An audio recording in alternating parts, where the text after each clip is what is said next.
In our previous videos, we looked at how oxygen nucleophiles could add into aldehydes and ketones to form things like hydrates, or how alcohols could add into aldehydes and ketones to form acetals or ketals. And then after that, we looked at nitrogen nucleophiles, and we said that nitrogen nucleophiles are even better than oxygen nucleophiles. And if you have a primary amine, you can form an imine. And if you have a secondary amine, you can form an enamine. So what I want to look at today is the reverse of all of these reactions. So once we've formed something like an enamine or an imine, how can we go back to our starting material?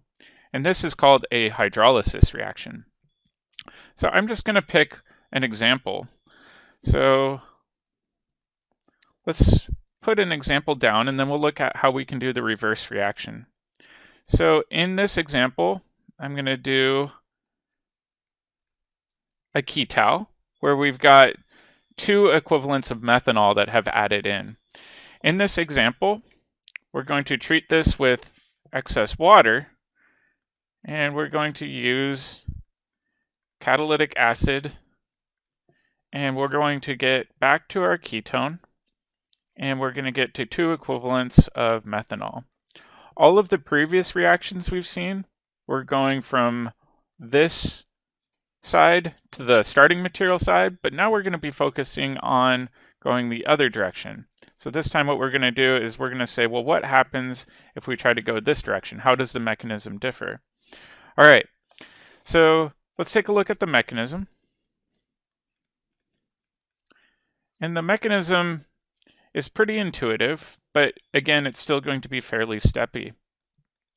So we're going to have our ketal here, where we've got our, quote, starting material, and we're going to have water.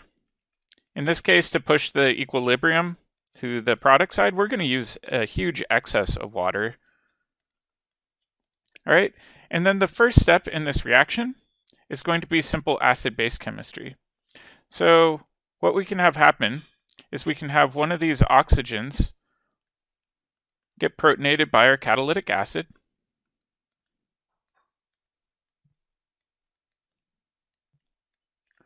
and this gives us a protonated intermediate.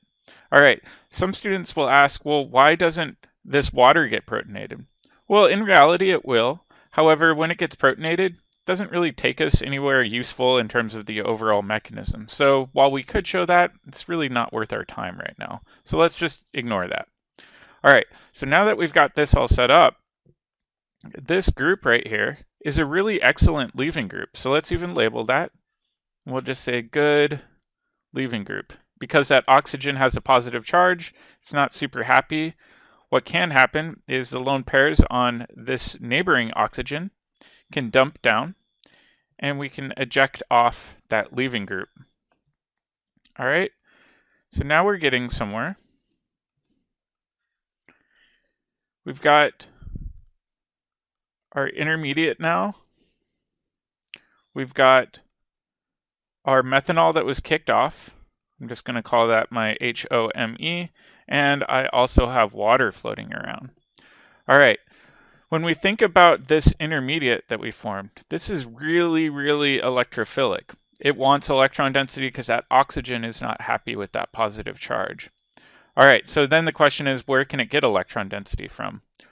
Well, the only two sources would be the alcohol, but if we had that attack in, we'd just be going back to our intermediate, or the water. So what will likely happen is the water will attack in under equilibrium conditions, and at least some of it will form a new intermediate.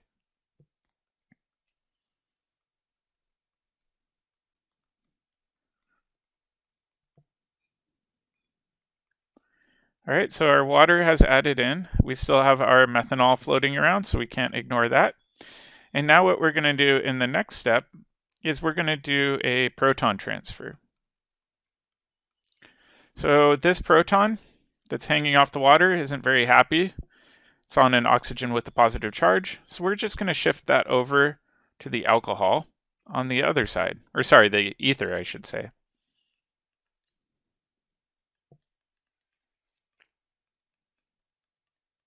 Okay, so we've done a proton transfer, shuttled that proton over, And now when we look at this, again, we've got a good leaving group. So in this next step, what we can do, we can push this down and kick off that alcohol. Okay, so we're almost there. Now we've got this intermediate where we've got a proton still coming off the oxygen. And now we've got two equivalents of methanol, right? Because over here we had one equivalent, and then we just kicked off a second equivalent as a leaving group. So now we've got two equivalents of methanol floating around in solution. And in our last step, we're just going to remove that proton. We know it's a catalytic acid, so it can maybe even be used to initiate the reaction to go further. And we've got our two equivalents of alcohol. So really all of the steps are similar. In fact, if we wanted to go from this side where we've got our ketone all the way back to our starting material, we should be able to show arrows going in either direction. So make sure you do practice this. In fact, one of our pods should look pretty similar to this.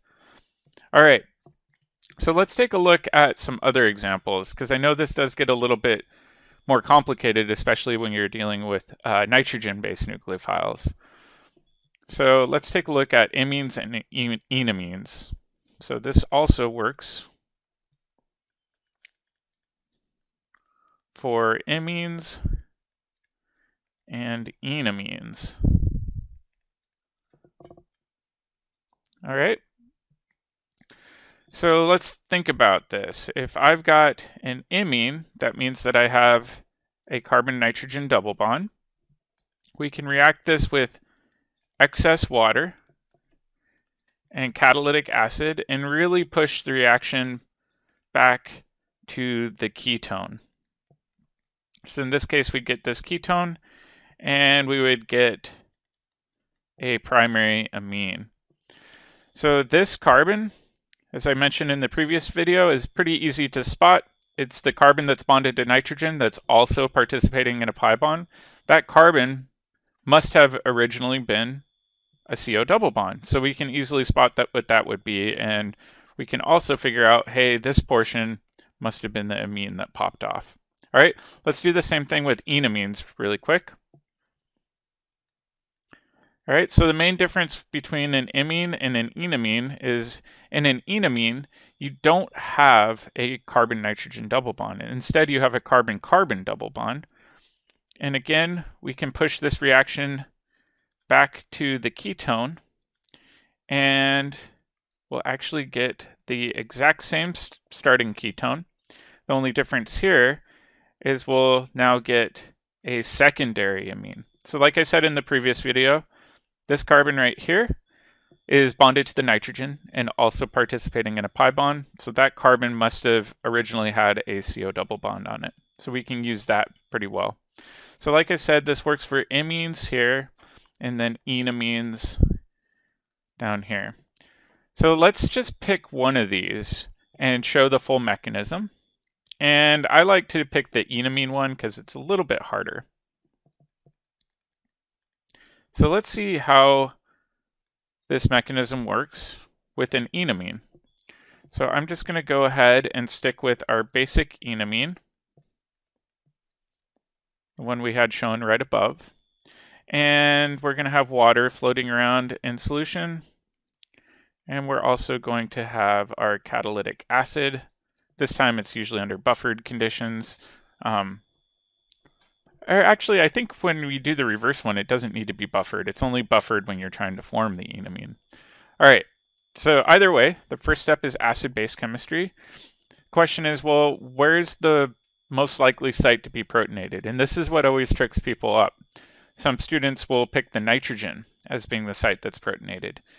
Not quite.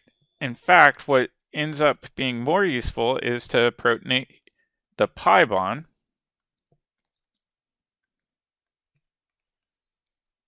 And I'll show you why. If we do that, we get this carbocation, but this carbocation is resonance stabilized.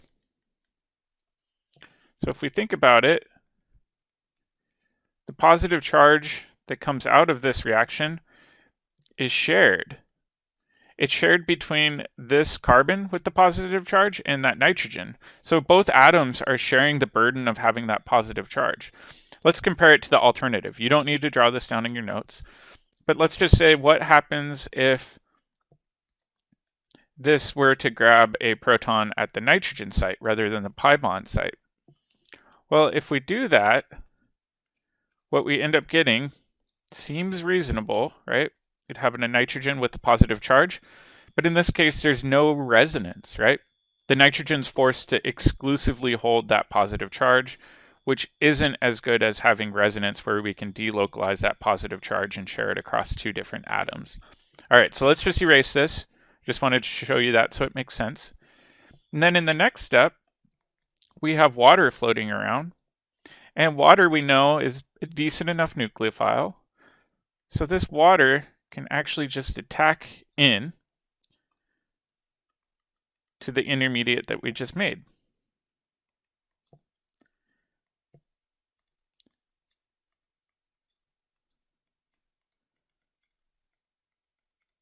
All right, so now we're in pretty good shape. We've got this tetrahedral intermediate shown. Now, again, what I want to do is I want to show a proton transfer. So I'm going to go do plus or minus H plus, meaning just move the proton around. In particular, let's do the yellow. I don't like that one. In particular, I want to move this proton over to the nitrogen next door.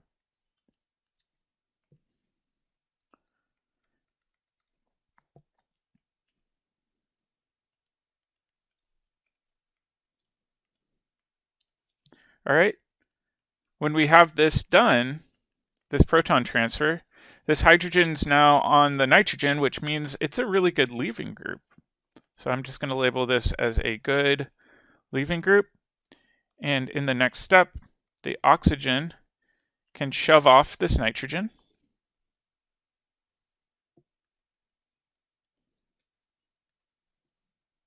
And now we're getting to something that looks more like a ketone, but we're not quite done yet. We've kicked off this leaving group.